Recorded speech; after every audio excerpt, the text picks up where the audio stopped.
nga ekutugenda okukwetanga omugole okubasiima n'okubeebaza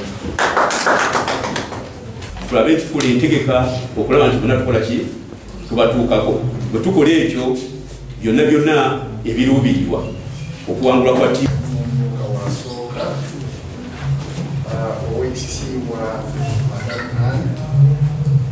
asobola okwogerayo ekigambo ssebo kantandike ne maneja wa tiimu Sebo taata amanyi emibiramu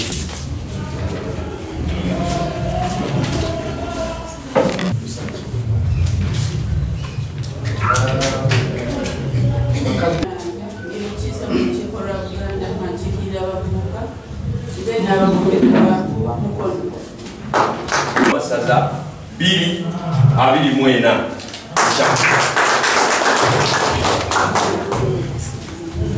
era ssebo ate nze n'abakunzi b'endobendo y'ebiri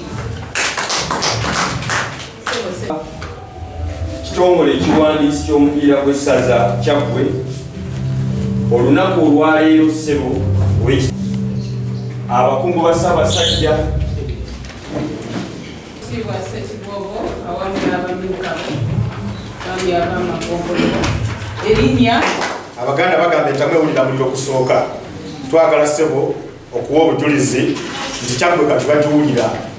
ssebo twagala okwaniriza era ng'abagole twagala baniriza na kikopo kya mwaka guno ekitaleetebwangako mu kyaggwe njagala okwebaza olw'enkola ennungi gy'otaddewo n'enkolagana ennungi n'okuwuliziganya n'abantu bano bonna bannakyaggwe bannambe yonna gye muli twagala kikopo oba mu nnukuta entono oba ennene twagala ki twagala kikopo ku mulundi guno ssebo w'ekitiibwa Ssekiboobo nga nze ssentebe ow'akakiiko kano omukisa guno kwanjulira mukulu mutono ono mu butongole nga hebikooti waffe owa ttiimu eno ey'ekyaggwe era ssebo tulina yunifoomu zaffe 2 eyawaka n'ey'oku bugenyi nga tukyadde n'olwekyo eno eyawaka eno ey'oku bugenyi era ssebo okumuteekako t-shirt eno kyekitegeeza nti ekooti waffe owa ttiimu yaffe ey'ekyaggwe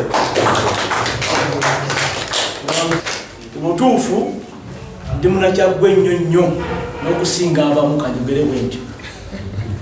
kubanga mukyaggwe mwensomedde mwenkulidde mutukoledde ebyemizannyo ate nga ze nakufuula mulimu kuba ndi mutendesi mutendesi amatiimu mangi nyambye ku baana bangi ekyennaku ekibaddewo tembadde nga babazannyi abamu benina mu enkola ne bawa amasaza amalala kati mbakomyawo waka era amasaza bannakyaggwenza amaanyi gandimu mmwe kubanga batulakyagwe tuli bazaazi era tulina abaana bangi Ssebo Ssekiboobo naye basambira amasaza amalala essaza liwangudde engabe omwaka oguwedde eryabulemezi libadde ne golikipa abo bagenda bamuzaala wali sitewahagi bagenda omugenzi omuzanyi gwe eratambulako byonna bakati awo ye Masembe George bamuzaala bano Kabimbiri omumutanya badde akulembeddemu ye Kalyowa wawa nomukalagi bwogenda ebuddu abaana abali ebuna bawa bannakyaggwe so kyembasaba mu kampeyini eno nga Ssekiboobo kiba batumye ekikopo kyayagala sigenda kiwangula nzeka ne ttiimu yange gala kiwangula ffenna mukomyewo abaana bammwe kyagwe twafunye ssente katuli bagagga kuŋŋaanyiza wano mwenna abali wano yakuleeta kikopo mu kyaggwe era mbadde nkyogera lunye nti nga bwe nali wali waggulu ekikopo ekyamagombolola mu kyaggwe ne kireetebwa Kawuga mu nkola y'emu Ssebo Kooti nga bwe nakugamba nga tuli ku kisaawe tozze kuzannya buzanyi mupiira ozze kuleeta kikopo mu kyaggwe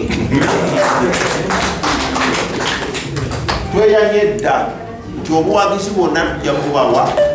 tubadde mu kafubo ne kooki oyo okumala ebbanga munansonyi olwabazze tebamutooke mufulume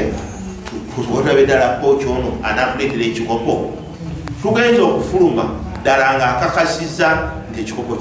kyagwe atumatiriza bulungi nti ne ttiimu ye nga tukoze byayagala byonna nga kyamani atukulembedde ekikopo tukirina mukyagwe era tuba obweyamu ddala tujja kukireeta balina kubeera wamu abo ekikopo kijja kusobola okujja mukyagwe naye akakasiza ndi bumanyirivu bwalina ekikopo ddala kijja kujja kubanga okukolera awamu akimanyi bulungi nnyo okukola n'amazima n'obwesimbu amazima mu mupiira geetagisa nnyo technical team n'abalala mwenna administration eya tiimu amazima kintu kikulu nnyo bwe tuba ekikopo tunakireeta kyemanyira tugenda kulaba tetukireeta okuwaayo obudde ne twegenda ku bisaawe ne tukunga abantu ebisaawe tubijjuza Fred omumyuka wange owokubiri oba omumyuka wa Ssekibobo owokubiri webalire ddala bino ebiwandiiko ebikakasa bitukkiriza otandike ekitimu yakyagwe